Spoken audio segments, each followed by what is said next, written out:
Hello everyone, welcome back to Too Sweet MTG and welcome to another Cube Tuesdays. In today's episode, we're going to be talking about free counterspells in Cube. Counterspells in general are very strong. They let you stop your opponent's plans before they've even started happening. A lot of the time, you normally spend less mana than what your opponent puts into their spell. Now most counterspells are kind of around the 2 mana mark, generally getting more expensive if they have some additional value kind of tacked onto them. Counterspells are super important in any environment where you want a diversity of decks. They are fantastic in control decks at kind of stopping your opponent doing what they're wanting to do while you kind of build the advantage to eventually push through and win the game by yourself. They're also fantastic in tempo decks where you're kind of on that knife edge of value, just trying to stay slightly ahead of them. But there is a special subtype of counterspells, one that are technically free to cast. These are specifically the free counterspells that we're going to be talking about today. So, firstly, what is a free counterspell?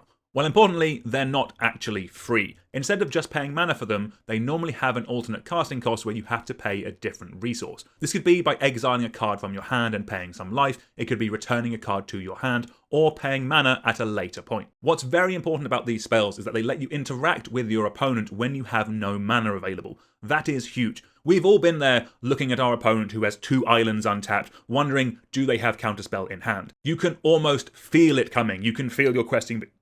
Can questing beast be countered? You can almost feel your questing beast about to get countered. And it is something that you can play around. There is play to this. You can kind of goad them out with a spell you don't care about first, try and get them to counter that to then land your bigger thing. There is play there.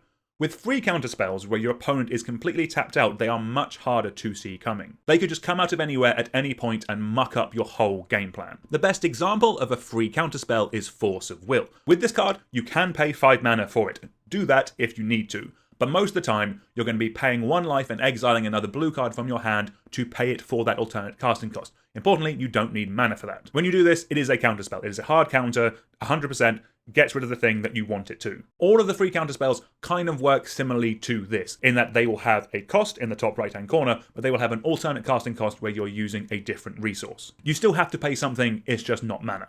So what is the point of them in a cube?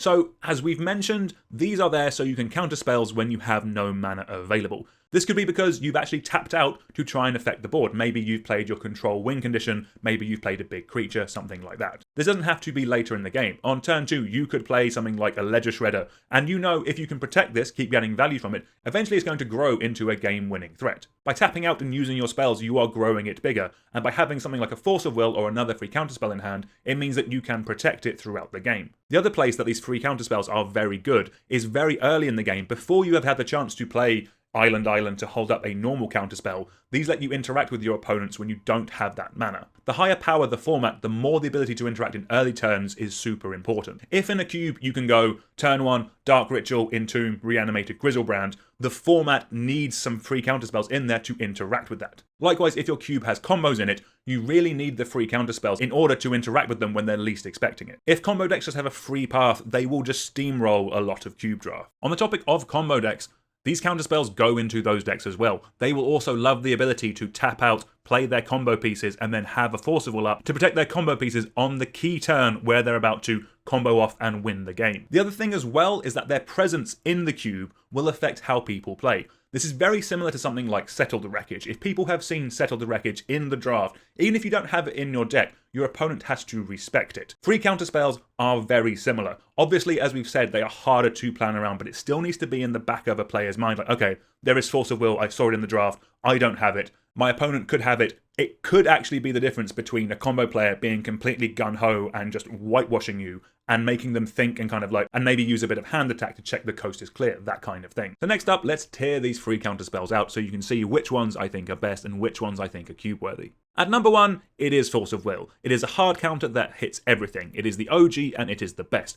Yes, it is card disadvantage. You are 2 for 1ing yourself, but the reason why it sees so much play is that 2 for 1ing yourself is better than losing the game. This is a hard counter when you need to hard counter something. At number 2, we have Force of Negation. It is a hard counter, but unfortunately just for non-creature spells, and the free part is only on your opponent's turns. Even with those drawbacks, it is still fantastic. It still counters your Reanimates, it counters your Demonic Tutors, or your Board Wipes, or the Doomblades. It is free when you need it to be free. The fact it exiles the spell it's countering as well is just fantastic. fantastic. It means there can't be any kind of flashback shenanigans with it. It is gone. Poof. Love that. At number 3, we have Daze. Now with Daze, you do need an island in play for to actually counter a spell, and your opponent only has to pay 1 to stop its effect. But this is by far the best one for tempo decks. You're not down a card, you can just replay the island again on the next turns, and it is fantastic in early games as you're trying to pull ahead. I would go so far as saying that you can't actually have a tempo archetype in a cube without Daze. Also, as it's an uncommon and is very cheap, it's hard to think of a cube that I personally would not run Daze in. These 3 that I have mentioned, I run in my 540 cube.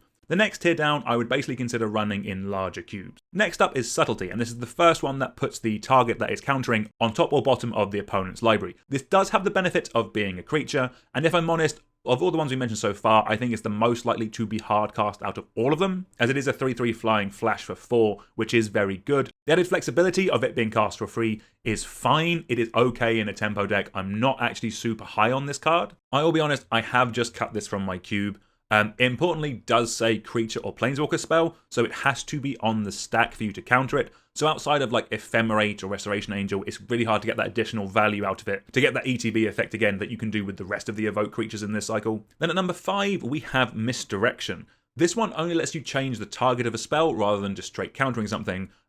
Personally, I like this more in like multiplayer cubes where you're more likely to have these kind of targeted effects, and that dynamic of changing the target of a spell I think is quite fun in those environments. One-on-one, I am not as sure on this one, as I think it depends on the makeup of cube. If there's a lot of interaction and targeting, like maybe like a Combat Matters style cube, then I think it could have a good place there. Then we have the rest of them, as it were. We have Pact of Negation, Mental Misstep, Foil, Disrupting Troll, Mindbreak Trap, Thwart, and Not of This World. Do not play these cards. I don't think they are good enough. Basically, these cards are either going to be too niche or the downsides of them are not worth the effect. If you're in a cube where people are storming off all the time, then sure, play Mindbreak Trap. Or if you're in a cube that's full of really powerful 1-drops, then you can run Mental Misstep. But to the average person and the average cube environment, I would avoid these. It could be tempting to play some of these in more budget environments if you don't have access to a Force of Will, but being honest, you're better off just running good counter magic. Like cards like Loose Focus, Mana Leak, Miscalculation, and Remand are all better than those free ones that I've just mentioned. So if you're putting a cube together, how many of the good